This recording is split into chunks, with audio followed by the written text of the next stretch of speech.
Welcome. Take a slow, deep breath and let the world around you soften. Tonight, I invite you to step back through the drifting sands of time, far from the rush and noise of modern life, into a place where the past lingers beneath every stone and ripple of the river. You are in ancient Egypt, a land of shimmering heat, slow-flowing waters, and daily rhythms unchanged for centuries. Here, beneath the ever-watchful gaze of the sun and stars, men and women built a civilization that has fascinated the world for millennia. But tonight, we will not chase legends of lost tombs or golden treasures. Instead, you will quietly drift alongside those who lived a slow, repetitive, and often exhausting lives that made such wonders possible. Close your eyes if you wish. Feel the cool darkness of your room echo the deep shadows cast by mud brick walls. Let the gentle monotony of history quiet your mind as we begin our journey into a day in ancient Egypt.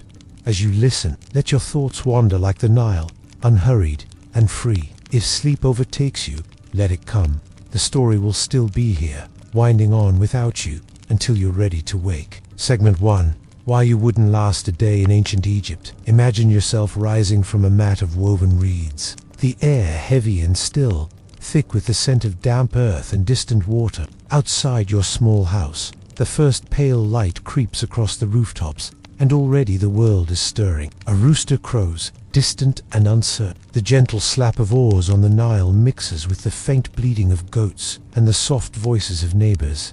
Here, the day begins early, always early. In Egypt, the sun is king, and when it rises, so must you. Your home is built from mud and straw, walls baked hard by years of sun and sweat. It is not spacious, nor private. Your family sleeps close by, sometimes 3 generations together, each claiming a corner, a blanket, a small moment of comfort before the long day returns. The floor is cool, gritty beneath your feet. You stretch, careful not to disturb a child or sibling, and step outside, blinking at the first real heat. Already, it is there, a gentle press on your skin, promising more to come. The Nile glimmers in the distance, and beyond it, the desert waits, patient and eternal. You begin your chores. Water is life, but it is not always easy to come by. With a worn clay jar balanced on your shoulder, you make your way to the river, weaving past neighbors with the same idea. The banks are busy at dawn, each person claiming a patch of mud, dipping their jars into the cool, slow water. Crocodiles lurk, but you keep to the shallows, eyes on the shifting reeds, careful and quick. Back home, the day's work begins in earnest. If you are a farmer, there are fields to tend, ditches to clear, and the endless task of coaxing crops from the soil. If you are a craftsman, the shop awaits, wood to carve, pots to shape, linen to spin. If you are a scriber, rare and privileged role, you join the others in a shaded courtyard, brush in hand, copying the day's accounts in careful lines. The sun rises higher, pressing its weight through the thin linen of your tunic. Sweat gathers on your brow. The smell of bread baking drifts from a neighbor's oven, mingling with the earthier scents of animals and smoke. Your first meal is simple: coarse bread, sometimes dipped in beer, a handful of onions, perhaps a few figs if the season is good. The bread is rough, made from flour ground by hand so rough, in fact, that your teeth will wear down long before your hair turns gray. Still, it is filling, and for a moment, you are satisfied. But the day is long, and the work never truly ends. You return to the fields, feeling the sun's relentless gaze on your back. You bend, pull weeds, shore up a canal, chase a stubborn cow, always with an eye on the overseer. The Nile is generous some years, stingy in others. Flood too little, and crops will fail. Flood too much, and homes will drown. The fear of famine is as old as Egypt itself, and everyone knows its signs. If you work for the state and the endless building projects that rise like mountains along the river, you are part of a great machine, moving blocks of stone with rope and sweat. The foremen watch closely, and while the work is steady, it is hard, repetitive, and unforgiving. By midday, the heat settles over everything like a thick, invisible blanket. There is little escape, save for the briefest shade or the cool interior of your house. Children play with clay toys in the dust, their laughter echoing in the alleys. Old women share news over baskets of reeds. Life moves at a slow,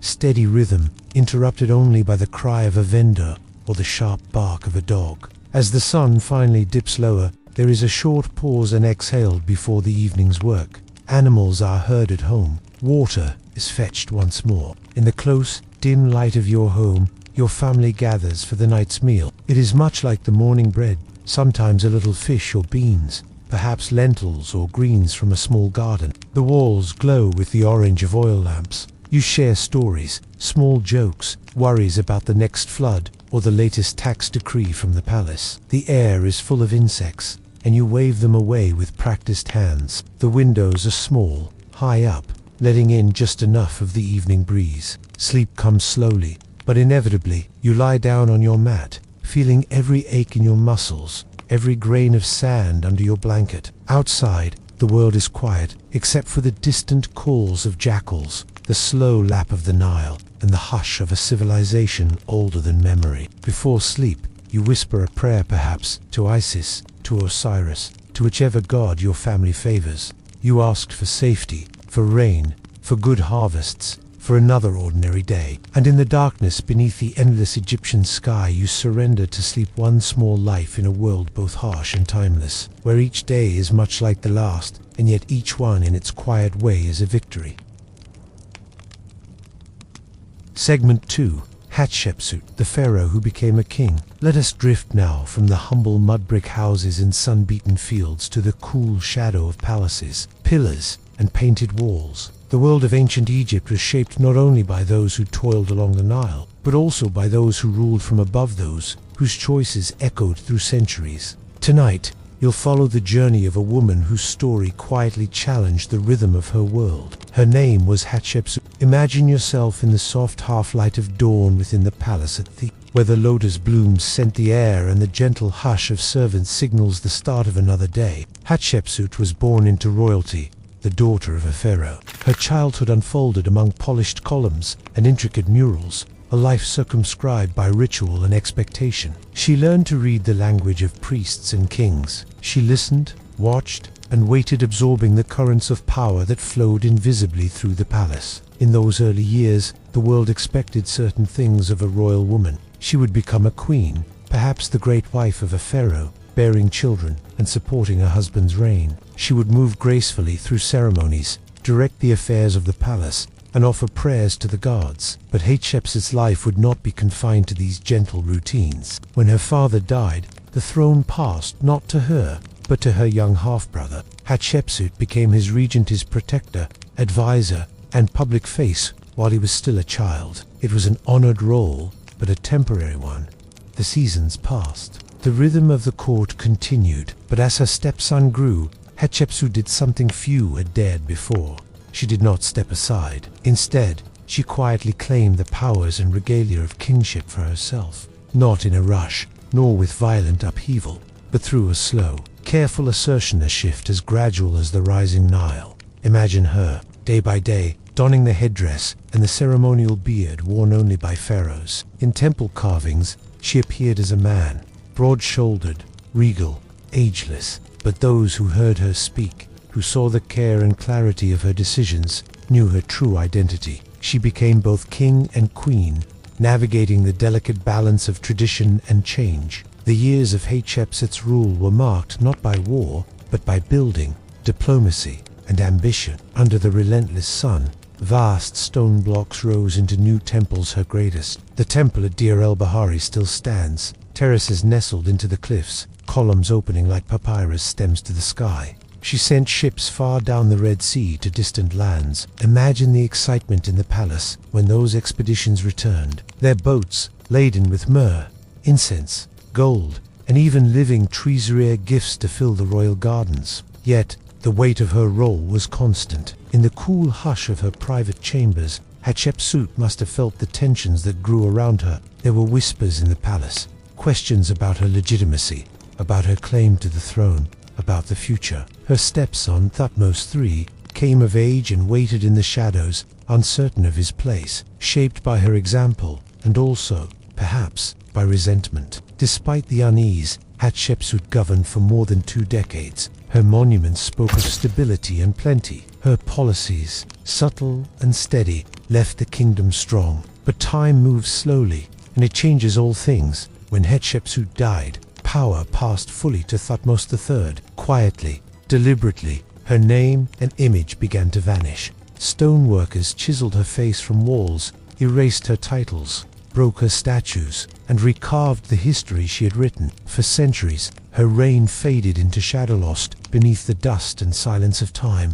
Yet history has a way of remembering. Modern archaeologists, brushing sand from forgotten tablets, pieced together her story. Her mortuary temple, still standing, offers quiet testimony to her vision and persistence. Today, Hatshepsut is recognized as one of Egypt's most remarkable rulers, woman who became king in a world that had no place for queens upon the throne. So, as you lie back, let your mind wander along the cool corridors of her temple, where shadows gather and history lingers. Picture the gentle sweep of her garden, the smooth touch of stone, and the steady pulse of her reign, one woman's quiet challenge to the order of her world, echoing softly through the ages. Segment 3. The mystery of the lost labyrinth. As the Nile slips silently through the night, let us move further into the quiet heart of Egypt, into a realm where memory and myth entwine and the boundary between what was and what might have been grows soft and indistinct. Egypt is a land woven from stories, and some of its stories are gentle mysteries, never quite solved, always inviting us to wonder. One such mystery is the tale of the lost labyrinth, a marvel that once captured the imaginations of travelers, kings, and scholars alike. Long ago, a Greek historian named Herodotus visited Egypt. He wandered among temples and pyramids, awed by the sights and stories of this ancient land. Yet, among all he witnessed, one structure lingered in his memory, a labyrinth so vast, so intricate, that he claimed it surpassed even the grandeur of the pyramids themselves. Imagine standing with Herodotus on the sunlit plain, the wind carrying the scent of warm stone and dry grass. In the distance, the labyrinth stretches before you, a sprawling maze of halls, courtyards, and rooms, each one echoing with the quiet footsteps of priests and Its walls are cool to the touch, inscribed with faded hieroglyphs. Columns rise like a petrified forest, each passage branching into many more. The light slants through narrow windows, painting shifting patterns on the floor. According to legend, this labyrinth was built near the ancient city of Hawara, south of the modern city of Cairo, during the reign of Pharaoh Amenhotep III, nearly 4,000 years ago. Herodotus described a palace of 3,000 rooms, both above and below ground. Some passages, he wrote, were reserved for priests alone, shrouded in silence and secrecy. But what purpose did this labyrinth serve? Some say it was a grand tomb for kings. Others believed it was a temple complex, a sacred space where rituals unfolded in the hush of torchlit halls. Still others saw it as an administrative center for storing records and organizing the rhythms of Egyptian society. Its true nature, hidden beneath centuries of sand and silence, has never been fully agreed upon. Over the centuries, other ancient writers repeated the story, each adding new layers to the legend. Strabo, Diodorus Siculus, and Pliny the Elder all wrote of the labyrinth, sometimes describing endless corridors, sometimes hinting at underground chambers, sometimes painting it as a place where the unprepared could wander and become hopelessly lost. But as time passed, the labyrinth seemed to fade. Travelers searched for its ruins, finding only scattered stones, sunken walls, and fragments half buried in the earth. The desert slowly reclaimed what man had built. Archaeologists in the modern age have found traces, a tangle of stone foundations, scattered columns, pieces of statues, and pottery. These hints whisper of something great, now lost to the shifting sands. And so, the labyrinth remains a question, not an answer. What did its rooms contain? What stories played out in the hush of its halls? Was it truly as immense as Herodotus described? Or did time and imagination magnify its memory? In the end, Egypt keeps many of its secrets. The labyrinth, like so much else in this ancient land, lives half in history and half in legend. Its shadow lies quiet beneath the soil, waiting for another generation to brush away the dust and wonder anew. As you listen, let your thoughts wander the endless corridors of the labyrinth. Imagine the echo of footsteps on cool stone, the hush of hidden rooms, the slow drift of centuries. The rhythm of time moves steadily forward, but the mystery lingers, gentle and undemanding, a reminder that sometimes not knowing is part of the story. And so the labyrinth waits, its secrets as patient and silent as sleep itself. Segment 4. Inside the royal court, the luxuries and perils of power, as the mysterious corridors of the labyrinth recede into the shadows of the past. Let us now drift upward beyond the dust and ordinary streets, through gardens bright with flowers, into the cool, marble chambers of Egypt's royal palaces. Here, a different rhythm prevails, woven from wealth and ceremony, but also from unseen worries and whispered dangers. Imagine yourself waking in the palace, where the air is cool and sweet with the scent of lotus blossoms. The first rays of sun filter through high windows, painting golden shapes on polished stone floors. The servants move quietly, drawing scented baths and arranging linens embroidered with gold thread. In the private chambers, the walls are painted with images of gods, rivers, and green fields, a world of beauty and order, set apart from the heat and dust outside. To be part of the royal court is to live surrounded by splendor, yet also by rules as intricate as the most elaborate tapestry. Each day is carefully shaped by tradition. At dawn, the pharaoh rises not just as a ruler, but as a living god. Perfumed oils are gently massaged into his skin. Fine linen robes are draped across his shoulders. Before the day's duties begin, he greets his family, favored courtiers, and priests in the inner sanctuaries, the air rich with the aroma of incense. The court routine is a tapestry of rituals and processions. Ceremonies unfold in the grand halls, where priests in spotless robes present offerings to the gods. Musicians play slow, haunting melodies on flutes and harps. In open courtyards, fountains murmur softly while palm fronds rustle overhead. At certain times, the pharaoh processes through the palace or down to the river, followed by an array of officials, servants, and guards.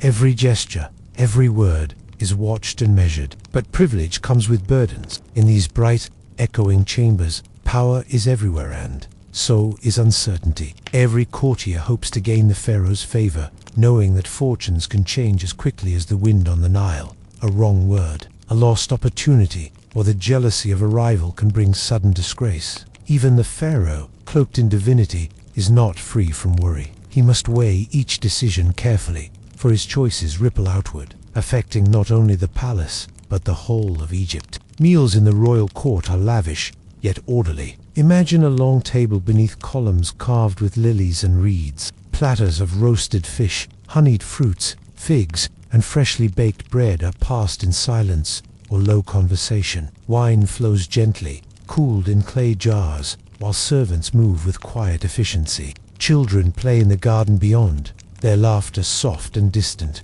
a reminder that life continues outside the walls of ceremony. After the feast, courtiers may gather in shaded courtyards to listen to music, play board games, or simply talk beneath the stars. There are stories told of gods and distant lands, of great deeds and gentle dreams. The river's song drifts through open doors, and the evening air is heavy with jasmine. Yet, when the sun slips behind the horizon and darkness settles over the palace, even the highest born must confront solitude. The flicker of oil lamps casts gentle shadows on the walls. The silence of night reveals the anxieties hidden behind stately smiles, the fear of illness, the uncertainty of political winds, the quiet longing for peace or understanding. In private moments, the pharaoh might kneel in a quiet chapel, leaving behind his titles and responsibilities for a few breaths of prayer. Courtiers retreat to their own chambers, where sleep comes slowly, thick with the weight of ambitions, alliances, and memories. Despite all its beauty,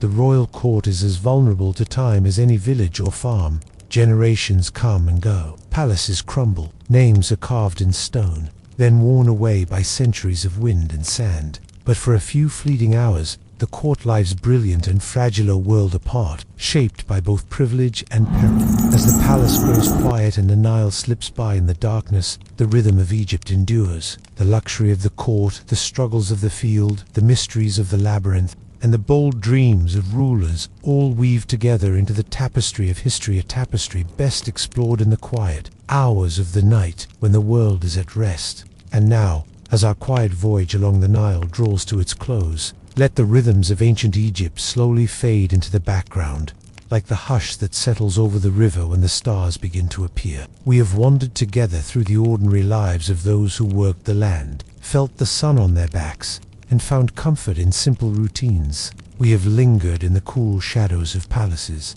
Observe the careful balance of power and listen to the soft echoes of footsteps in ancient halls. We have explored the mysteries that still slumber beneath the sand, the vanished labyrinths, the half-told stories, the secrets that time has preserved. Perhaps, as you lie in your own room safe, quiet, and still you sense the contrast between then and now. No matter how vast or powerful a civilization, every life is marked by small struggles, quiet hopes, and gentle dreams. The ancient world, with all its grandeur and hardship, is not so distant after all. So let your mind drift like a boat upon the Nile. Let the slow, steady current of history carry you onward, unhurried and at peace. If your eyes have grown heavy, surrender to sleep with the knowledge that you are cradled in the calm of the present. Comfort hard-won by those who came before. May you rest deeply tonight, and may the gentle echoes of the past bring you quiet dreams. Thank you for listening, and good night.